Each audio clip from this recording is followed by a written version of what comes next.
Buenas noches, iglesia, ¿cómo están? Qué alegría estar aprendiendo acerca del Evangelio, del reino de los cielos. Estar hablando del Rey y estar desde esta temporalidad proclamando sus maravillas y adorándolo en espíritu y en verdad, como lo haremos por la eternidad. Dígale al que está a su lado, eso es lo que haremos por la eternidad. Estamos felices conociendo al Rey. Hablar de Él para muchas personas podrá ser una locura, pero para nosotros, los que creemos, Cristo es poder de Dios y sabiduría de Dios. De Jesús de Nazaret es de quien se trata todo y quien es el cumplimiento de todo. Dios ha tenido misericordia de nosotros y ha revelado esto a nuestros corazones. Y por eso estamos ocupándonos de lo más importante. Hemos escogido la mejor parte. Dice Colosenses 1:16, porque en Él fueron creadas algunas cosas, todas las cosas, tanto en los cielos como en la tierra, visibles e invisibles, ya sean tronos o dominios o poderes o autoridades. Todo ha sido creado por medio de Él y para Él. Y Él es antes de todas las cosas, y en Él todas las cosas permanecen. Todo se trata de Él, y Dios nos permitió a nosotros entenderlo. Todas las Sagradas Escrituras, desde Génesis hasta Apocalipsis, se trata de Él, del Mesías, del Cristo, del Rey, de Jesús. Jesús dijo de sí mismo en Lucas 24:44, estas son las palabras que os hablé estando aún con vosotros, que era necesario que se cumpliese todo lo que está escrito de mí, donde en la ley de Moisés, en los profetas y en los salmos. Entonces les abrió el entendimiento para que comprendieran las Escrituras. Dios está abriendo nuestro entendimiento para que comprendamos las Escrituras. Estuvimos leyendo juntos la ley de Moisés, los salmos, y ahora estamos en los profetas. Estamos en los libros proféticos viendo las profecías acerca del Rey y viendo cómo efectivamente tuvieron cumplimiento. ¿En quién? En Jesucristo. Dijimos que íbamos a ir en orden y por eso estamos en el libro del profeta Isaías. Dígale al que está a su lado, estamos en el libro del profeta Isaías. Recordemos que el profeta Isaías es el más citado en todo el Nuevo Testamento. Y en las citas directas que hay, aproximadamente 23 se consideran mesiánicas y se aplican directamente a Jesucristo, a su persona, obra, ministerio, muerte, resurrección o reino. Empecemos a verlas. Vamos al capítulo 7. Por favor, acompáñeme en la lectura. Por tanto, el Señor mismo, dígale que está a su lado, el Señor mismo os dará una señal. He aquí, una virgen concebirá y dará a luz un hijo, y le pondrá por nombre Emmanuel. Por tanto, el Señor mismo os dará una señal. He aquí, una virgen concebirá y dará a luz un hijo, y le pondrá por nombre Emmanuel. Tanta información en un solo versículo. Definitivamente Dios está en los detalles. Esta es una de las profecías más extraordinarias del Antiguo Testamento. Dice, he aquí, una virgen concebirá. Dios mismo prometió una señal imposible para la lógica humana, pero perfecta para mostrar su poder. Dios es feliz llevando la lógica humana al límite. Hay muchos pasajes de las Escrituras que la lógica humana no comprende. Una virgen que concibe es una señal imposible humanamente. Por tanto, esta profecía muestra el poder de Dios, anuncia el inicio de una nueva historia y anticipa el misterio de la encarnación del mismo Rey eterno. Dios avisó, anunció que una virgen concebiría al Salvador. Y efectivamente, siglos más tarde, esa palabra se cumplió con exactitud. Mateo, inspirado por el Espíritu Santo, nos muestra cómo esta promesa se hizo realidad en el nacimiento de Jesús. Vamos a Mateo 1, 18, 25. Vamos a acompañar la lectura, por favor. Y el nacimiento de Jesucristo fue como sigue. Estando su madre María desposada con José, antes que se consumara el matrimonio, se halló que había concebido por obra del Espíritu Santo. Y José, su marido, siendo un hombre justo y no queriendo difamarla, quiso abandonarla en secreto. Pero mientras pensaba en esto, he aquí que se le apareció en sueños un ángel del Señor diciendo: José, hijo de David, no temas recibir a María tu mujer, porque el niño que se ha engendrado en ella es del Espíritu Santo. Y dará a luz un hijo, y le pondrás por nombre Jesús, porque él salvará a su pueblo de sus pecados. Todo esto sucedió para que se cumpliera lo que el Señor había hablado por medio del profeta, diciendo: He aquí, la Virgen concebirá y dará a luz un hijo, y le pondrán por nombre Emmanuel, que traducido significa Dios con nosotros. Y cuando despertó José del sueño, hizo como el ángel del Señor le había mandado, y tomó consigo a su mujer, y la conservó virgen hasta que dio a luz un hijo, y le puso por nombre Jesús. Que María, siendo virgen, concibiera por la obra del Espíritu Santo, muestra el poder infinito de Dios. En estos versículos de Mateo leímos que se mencionan dos nombres para el bebé que habría de nacer: Jesús y Emmanuel. En el versículo 21 se menciona el nombre Jesús, que significa Yahvé salva, lo cual es cierto, porque solo en Jesús hay salvación. Él es la misma salvación. Él es el Salvador. Y en el versículo 23 está el nombre Emmanuel, que significa Dios con nosotros. Dios con nosotros. Pensemos en que cuando alguien dice Dios está conmigo o Dios está con nosotros, es real.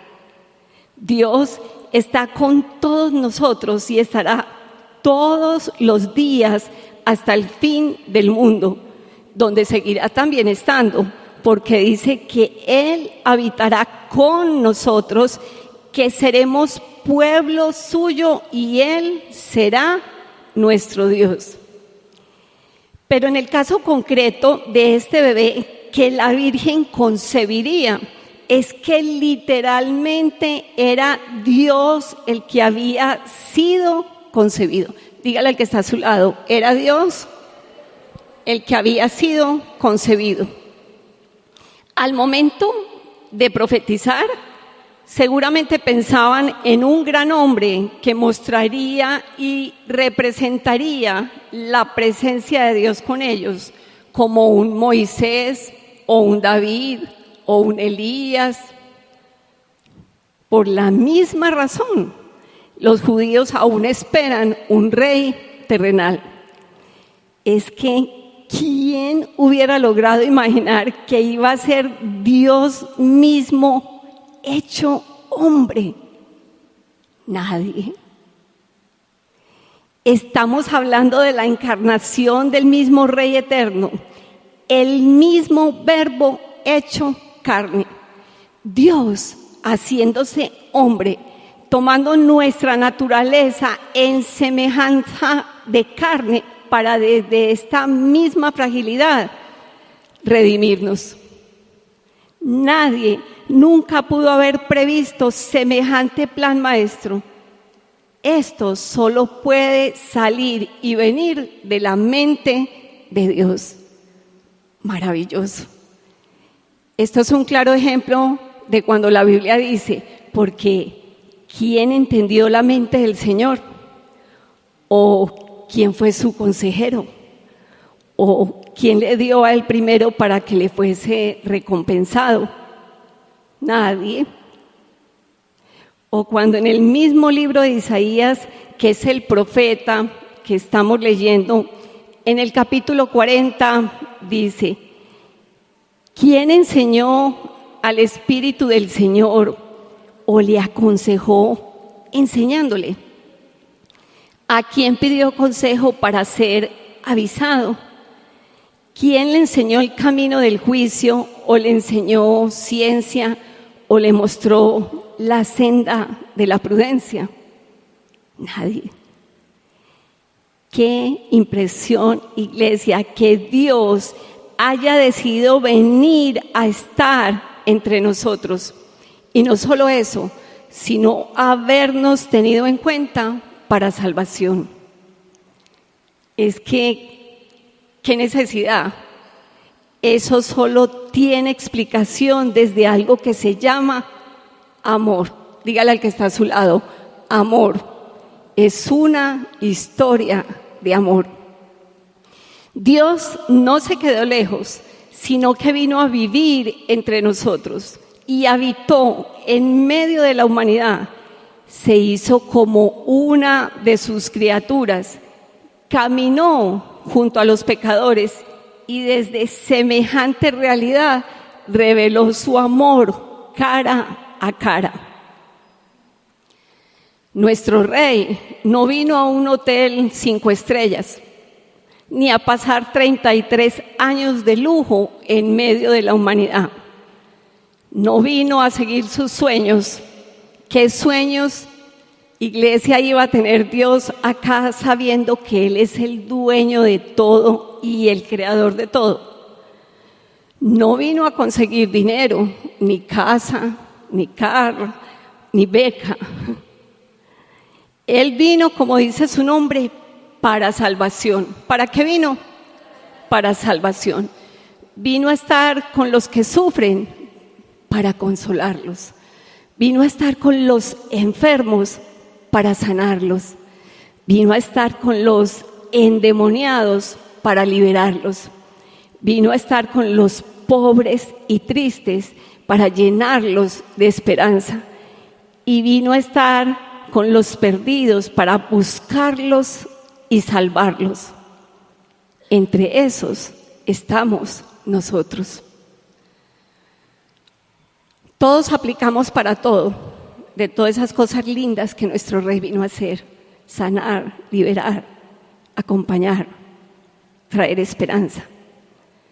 los evangelios nos narran cómo fue su vida, cómo anduvo mientras estuvo aquí y cómo vivió mientras fue hombre.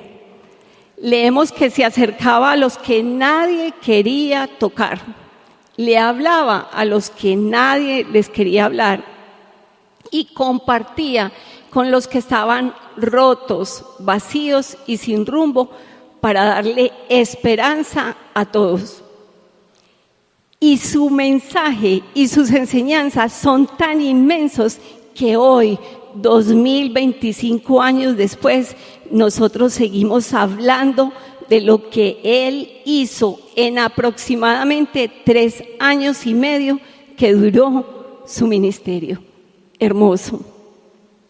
El Dios Todopoderoso se hizo pobre para hacernos a nosotros ricos en su gracia. Bajó hasta la tierra para levantarnos, darnos redención y adoptarnos como sus hijos. Jesús, el Dios Todopoderoso, vino a reconciliarnos con el Padre en una gracia eterna. Jesús es el cumplimiento de todo. Todas las promesas de Dios son en Él sí y en Él amén. Efectivamente, la Virgen concibió y dio a luz un hijo, y ese hijo fue el mismo Dios entre nosotros. En Jesús, la salvación y la presencia divina en la humanidad se unen perfectamente. En Jesús, la salvación y la presencia divina en la humanidad se unen perfectamente. Porque saben, ese es el Rey que tenemos, glorioso, majestuoso. La siguiente profecía del Rey que encontramos en Isaías está en el capítulo 8. Vamos a leerlo, vamos a acompañar la lectura, por favor.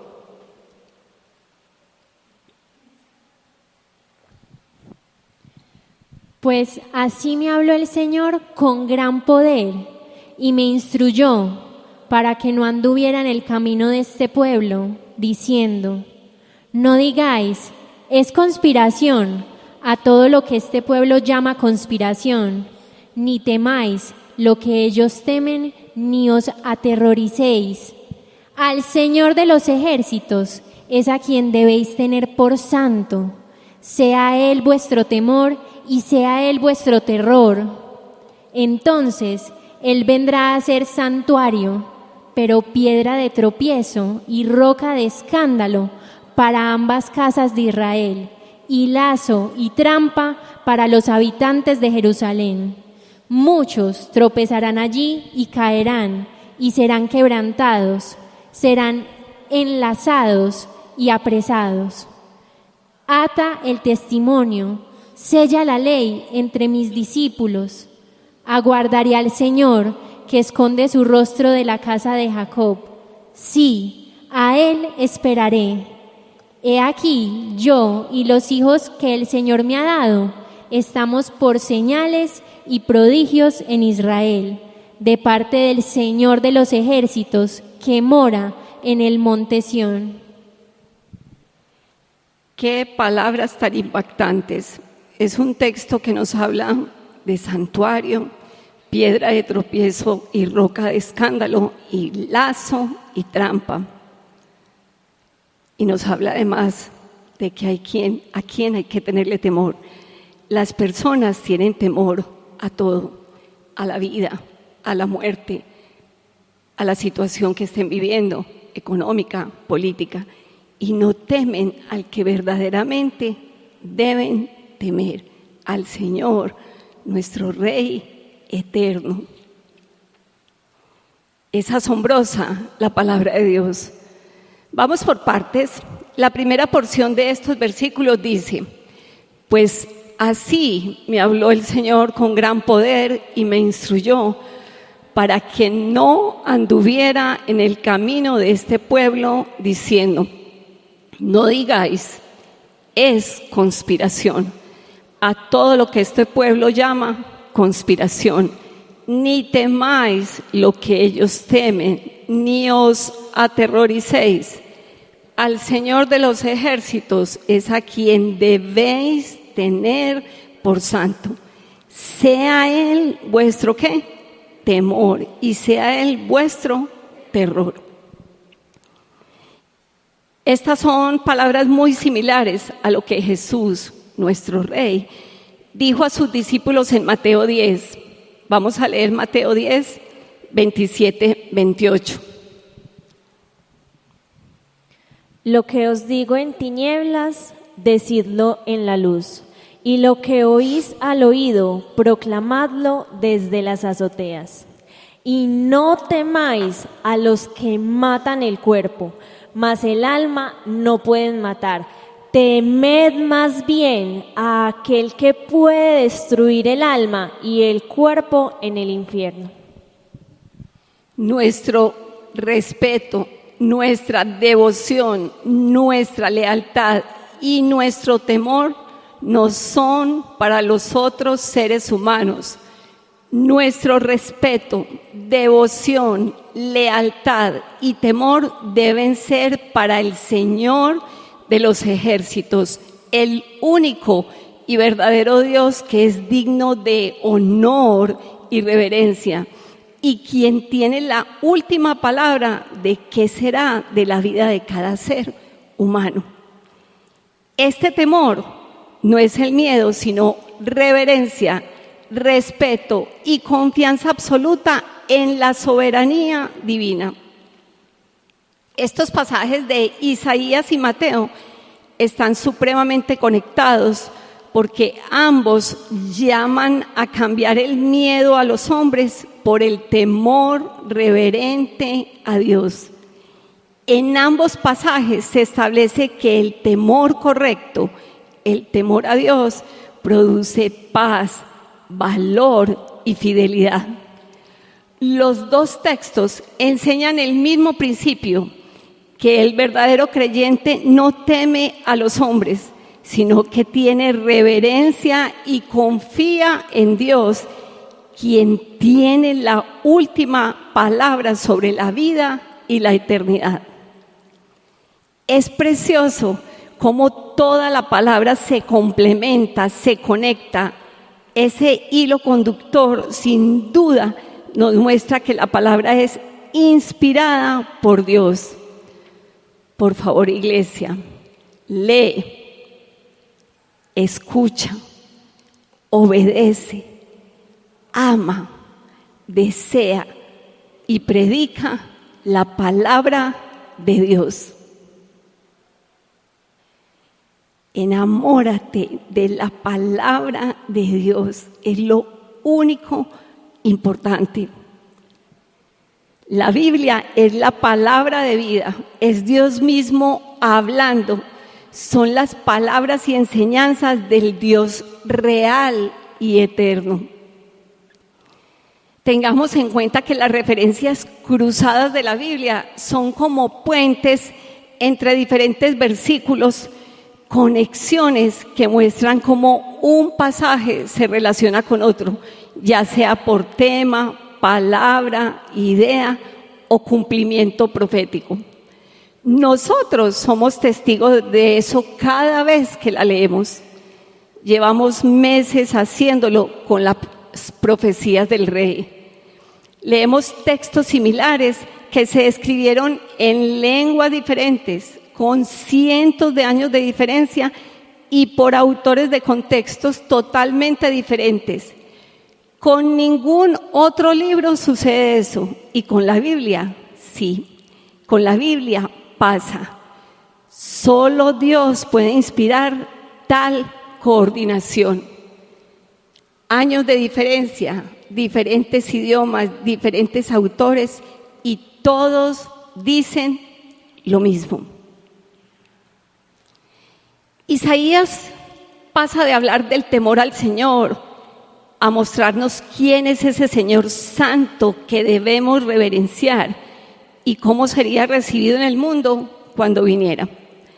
Dice que sería al mismo tiempo santuario y refugio para los que creen. 2, una piedra de tropiezo, roca de escándalo y lazo y trampa para los que lo rechazan.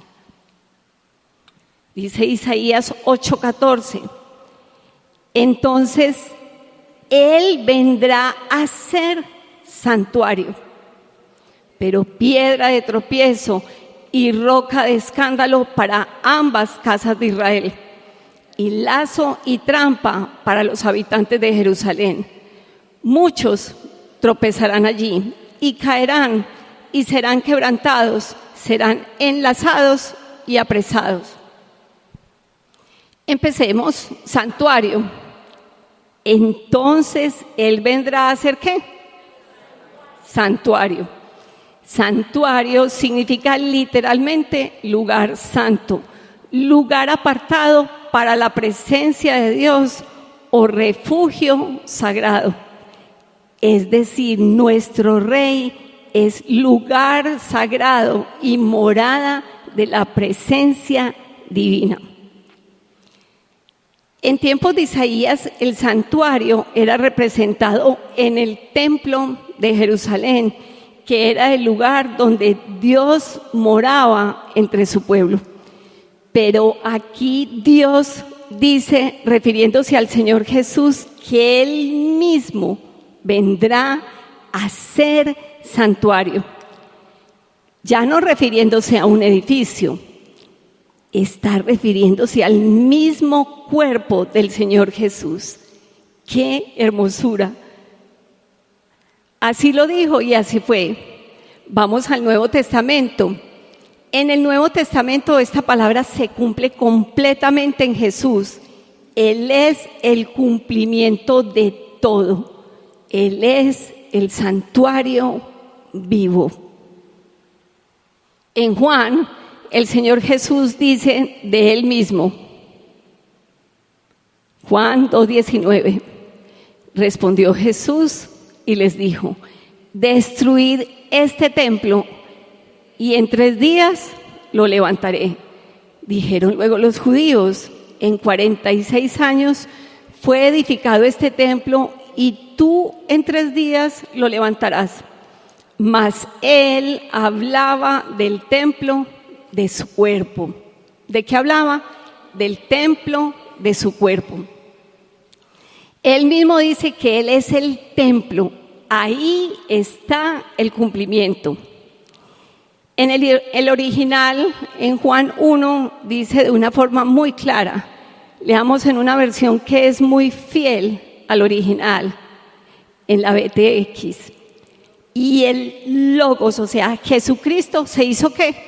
Carne y tabernaculizó entre nosotros y contemplamos su gloria, gloria como del unigénito del Padre, lleno de gracia y de verdad. Qué grandeza la de nuestro Rey. El tabernáculo era la tienda de reunión donde Dios habitaba en medio de su pueblo durante el Éxodo y la gloria de Dios llenaba ese lugar. Lo que está diciendo el Espíritu Santo a través del apóstol Juan es que así como la presencia de Dios moró en el tabernáculo de Moisés, ahora Dios mora corporalmente entre nosotros en Jesús. Por eso inmediatamente añade, y contemplamos su ¿qué? Su gloria. Lo que quiere decir que la misma gloria que antes estaba en el tabernáculo, ahora es visible en Cristo Jesús, nuestro Rey y Señor. También lo leemos en Colosenses, cuando se declara que, en Colosenses 2:9, porque en Él habita ¿qué? Corporalmente toda la plenitud de la deidad. Iglesia, ese es nuestro Rey, ese es el Rey que tenemos. Jesús es la morada visible de Dios entre los hombres. Cristo reemplaza al templo físico y Él es el nuevo tabernáculo. Impresionante Dios. De forma que, por un lado, esta profecía declara que Jesús es santuario y por otro lado anticipa otra revelación supremamente profunda de que Dios mismo será refugio de los que confían en ¿quién? En Él. Será refugio, dile al que está a tu lado, será refugio de los que confían en Él. Cuando Isaías anuncia que vendrá a ser santuario, está profetizando la venida de Jesucristo, en quien Dios mismo habita entre nosotros. Por lo cual ya no necesitamos templos físicos, sino que Jesús es el lugar donde se encuentra la presencia, la gloria y la misericordia de Dios. Para los creyentes, Jesús es refugio, santuario y salvación. En Él somos perdonados, restaurados y encontramos refugio seguro. Él es nuestro santuario vivo. Jesús es el Dios que se hizo hombre para habitar con nosotros y hacernos su morada. Es nuestro refugio. Él es santuario para los que se rinden ante su santidad. Saben, tener esto claro es muy importante, porque dijimos que en esta profecía, Él dice que sería al mismo tiempo santuario y refugio para los que creen, pero que sería una piedra de tropiezo, roca de escándalo y lazo y trampa para los que lo rechazan. Vamos a ver, piedra de tropiezo y roca de escándalo. Seguimos en Isaías 8. Entonces, Él vendrá a ser ¿qué? Piedra de tropiezo y roca de escándalo para ambas casas de Israel. El mismo que es santuario y refugio para los que creen, también es piedra de tropiezo y roca de escándalo para los que lo rechazan. ¿Para quién? Para los que lo rechazan. En el contexto original, Isaías hablaba a Judá y Jerusalén, que eran las dos casas de Israel. Así que en primer término, la advertencia y la promesa iban dirigidas a Israel, el pueblo del pacto. Pero cuando este pasaje se aplica a Cristo en el Nuevo Testamento, su significado se amplía universalmente. Es decir, estas palabras son para aquellos judíos que lo rechazaron y también aplican a las personas en todas las edades y aún hoy en día que tropiezan con Cristo y se escandalizan de Él y no creen en el Evangelio. ¿No creen en quién? En Cristo ni en su Evangelio. De esto estuvimos hablando hace unas semanas y si la Biblia lo repite, nosotros vamos a repetirlo. Esta profecía anuncia que muchos no reconocerían al Mesías y tropezarían con Él, lo cual se cumplió después en Jesús, cuando los líderes religiosos y gran parte del pueblo se negaron a creer en el Hijo de Dios. Jesús dijo, refiriéndose a Él mismo, en Mateo 21, 44, y el que caiga sobre esta piedra será hecho pedazos, pero sobre quien ella caiga lo esparcirá como polvo. Y dice Pablo en Romanos, vamos a leer en Romanos 9, 30. ¿Qué diremos entonces? Que los gentiles que no iban tras la justicia alcanzaron justicia, es decir, la justicia que es por fe. Pero Israel, que iba tras una ley de justicia, no alcanzó esa ley. ¿Por qué? Porque no iban tras ella por fe, sino como por obras. Tropezaron en la piedra de tropiezo, tal como está escrito: He aquí, pongo en Sión una piedra de tropiezo y roca de escándalo, y el que crea en él no será avergonzado. Cristo sigue siendo la roca que define el destino de cada persona. Quienes creen en Él alcanzan justicia. Él es su santuario, su refugio, su fundamento y su vida eterna. Pero, dígale al que está a su lado, pero para quienes son incrédulos y lo rechazan, Él es tropiezo, obstáculo, juicio y ruina espiritual. Para el que se rinde a Dios, su presencia es paz. Y para el que se endurece, su misma presencia se vuelve juicio. Cuando alguien conoce la verdad de Jesús y la rechaza, su incredulidad es su destrucción espiritual y eterna. La piedra no se daña el que tropieza con ella. Muy fuerte esto, iglesia. No podemos pasar desapercibidos estos textos. Muy bien, dijimos que en esta profecía Él dice que sería al mismo tiempo santuario y refugio para los que en Él creen, que sería una piedra de tropiezo, roca de escándalo y lazo y trampa para los que lo rechazan. Ya vimos que es santuario y piedra de tropiezo y roca de escándalo. Sigue que es lazo, dígale al que está a su lado, lazo y trampa. Dice Isaías 8:14. Entonces Él vendrá a hacer ¿qué?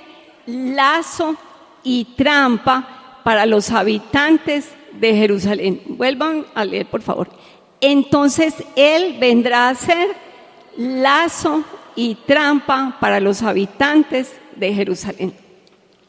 El mismo Dios que ofrece refugio como santuario se convierte en lazo y trampa para quienes se resisten a creer.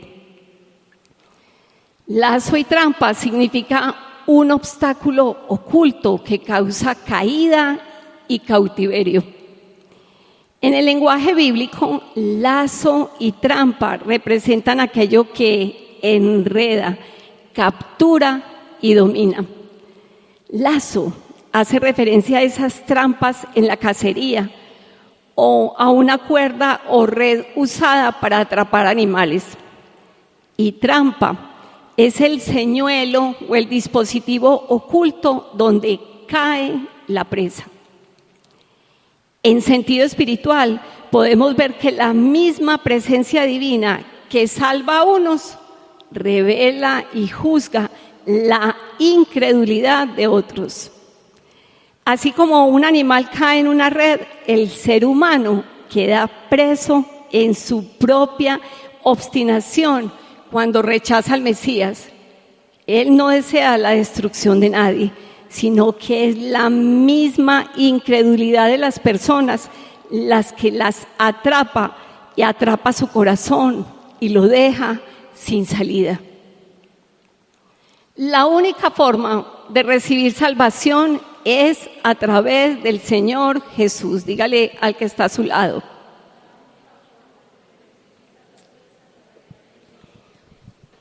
Él es el único camino, la única verdad y la única vida. Juan 3:18 dice: el que en Él cree no es condenado, pero el que no cree ya ha sido condenado, porque no ha creído en el nombre del unigénito Hijo de Dios. El lazo no es un castigo arbitrario de parte de Dios, sino que es el resultado de resistir la verdad. La persona queda atrapada en su propia incredulidad produciendo la caída espiritual de la persona que decide no creer. Muchos tropezarán porque se negaron a reconocer a Cristo como fundamento, como Rey, como su Señor. En primer lugar, esta advertencia y la promesa iban dirigidas a Israel, el pueblo del pacto. Pero cuando este pasaje se aplica a Cristo en el Nuevo Testamento, su significado se amplía universalmente. Y estas palabras son para aquellos judíos que lo rechazaron. Y también aplican a las personas que durante todas las edades y aún hoy en día tropiezan con Cristo, se escandalizan de Él y no creen en el Evangelio. ¿Y qué sucede con las personas para las cuales es piedra de tropiezo, roca de escándalo y trampa y lazo? Dice Isaías 8:15. Muchos tropezarán allí. ¿Y qué? Y caerán y serán quebrantados, serán enlazados y apresados. Qué fuerte esto, iglesia. La Biblia es muy clara, Dios es muy claro, Él todo lo ha dejado establecido. Dios no es un Dios mansalvero que no, dejó todo escrito para que nosotros sepamos todas las cosas. Nadie podrá decirle el día que el juicio llegue, ay, no, es que yo nunca supe cómo iban a ser las cosas. No.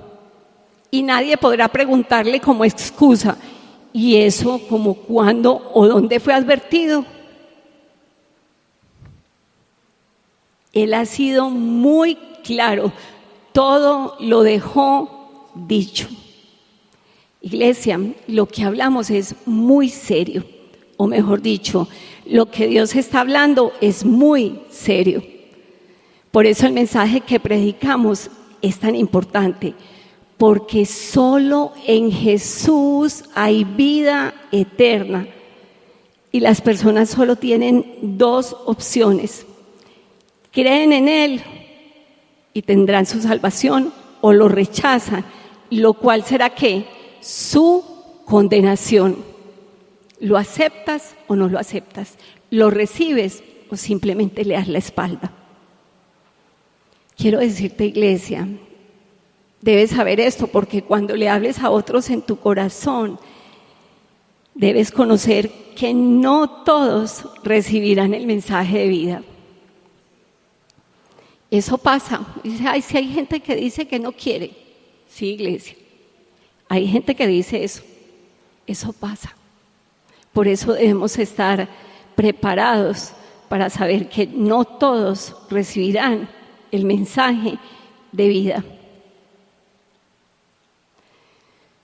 Volvamos a Isaías, versículo 16. Ata el testimonio, sella la ley, ¿entre quién? Entre mis discípulos. Vamos a ver que es un texto esperanzador. Después de hablar del tropiezo y del juicio, el Señor nos deja una palabra de esperanza.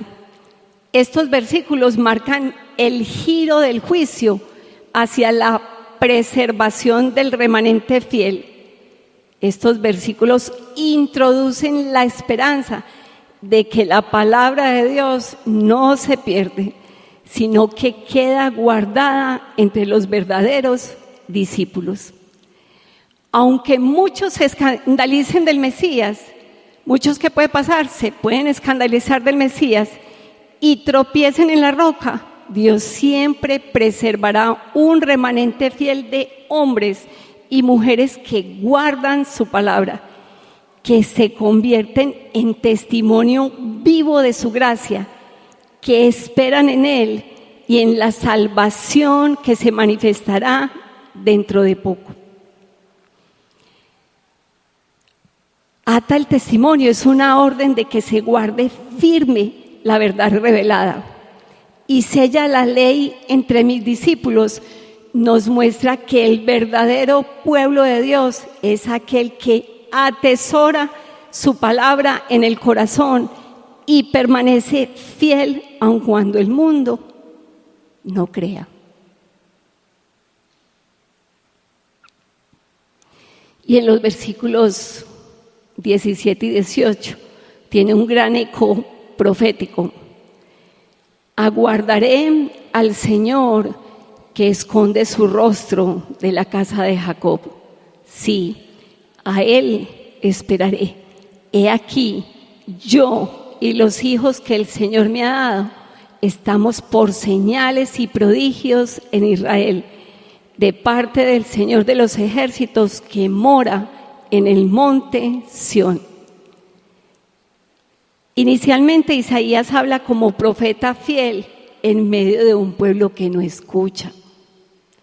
Pero dice que él y sus hijos, que tienen nombres proféticos, son señales del plan de Dios. Lo vimos la semana pasada, ¿lo recuerdan? Isaías escribe pensando en esto, pero el Espíritu Santo inspira estas palabras de manera que anticipan al Mesías y a sus discípulos. Es tan así que el autor de Hebreos lo cita refiriéndose a Cristo y a los suyos. En Hebreos 2:13, y otra vez, yo en Él confiaré. Y otra vez, he aquí, yo y los hijos que Dios me ha dado. Hermoso. El autor de Hebreos cita palabra por palabra la versión griega de lo que escribió Isaías, pero en este caso las pone en labios de Cristo, aplicándola a su relación con los creyentes.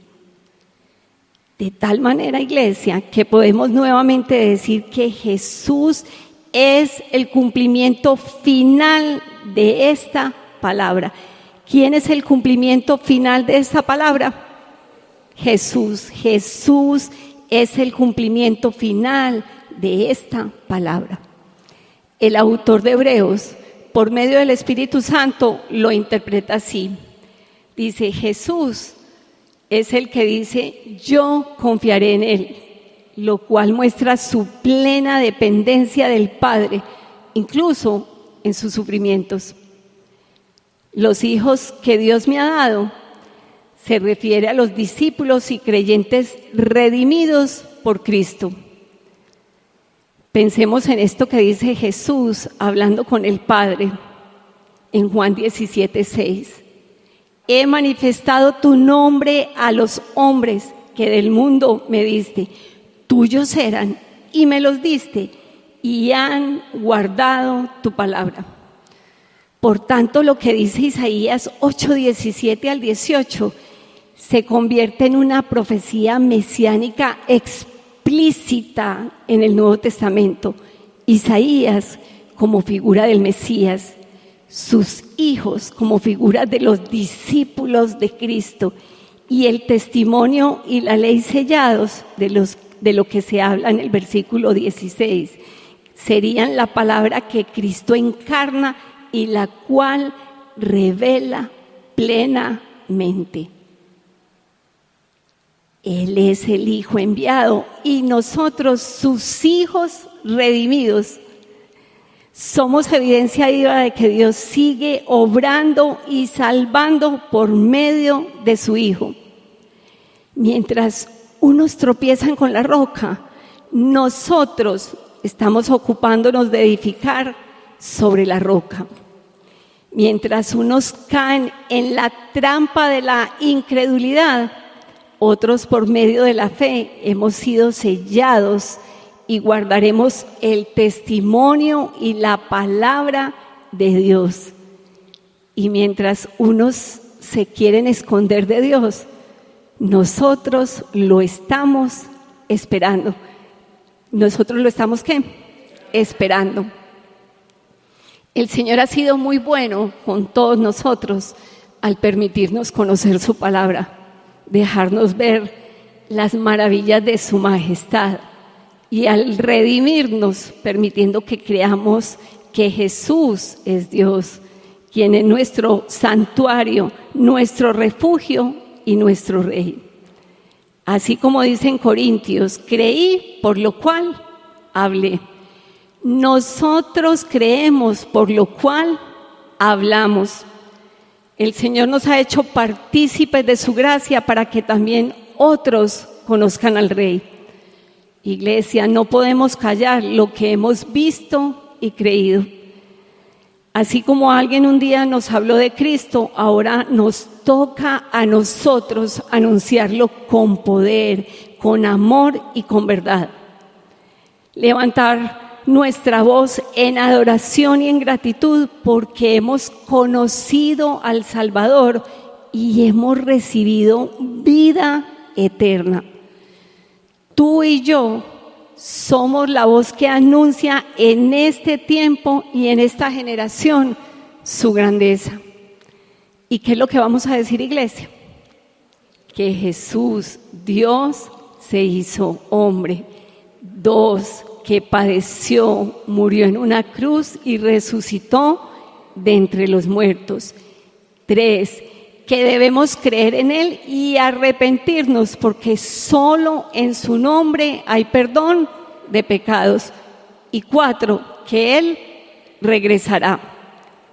Esta es la palabra de fe que le predicamos a las personas, que si confiesan con sus bocas que Jesús es el Señor y creen en su corazón que Dios le levantó de los muertos, serán salvos.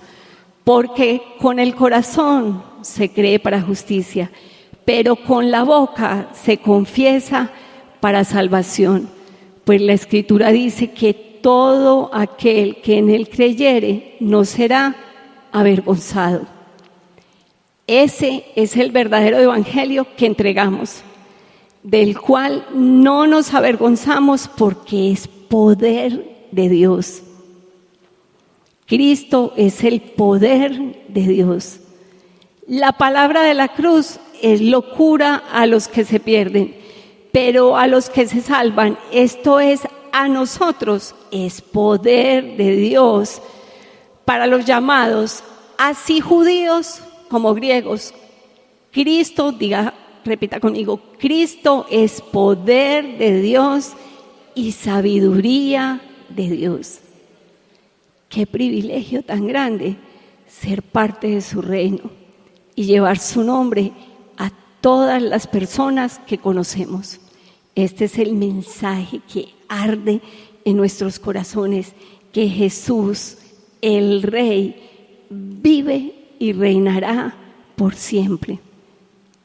Ánimo, iglesia, somos privilegiados en este tiempo de anunciar al Rey eterno. Vamos a orar, ponte sobre tus pies, por favor. Inclina tu rostro.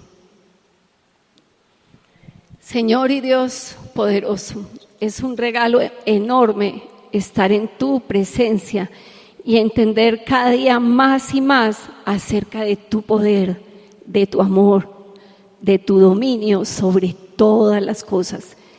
Que se adore tu nombre por siempre y que se invoque con sinceridad desde todos los lugares que existen. Gracias, Señor, por abrir nuestro entendimiento para reconocer que cada cosa que hay en la palabra apunta al Señor Jesucristo, nuestro Redentor, porque en Él fueron creadas todas las cosas. Él es antes de todas las cosas y en Él todas las cosas permanecen. Es impresionante cómo tú dejaste todo escrito. ¿Quién entendió la mente del Señor? Eres asombroso. Nos maravillamos en ti. Anhelamos cada vez entender más y más tu palabra.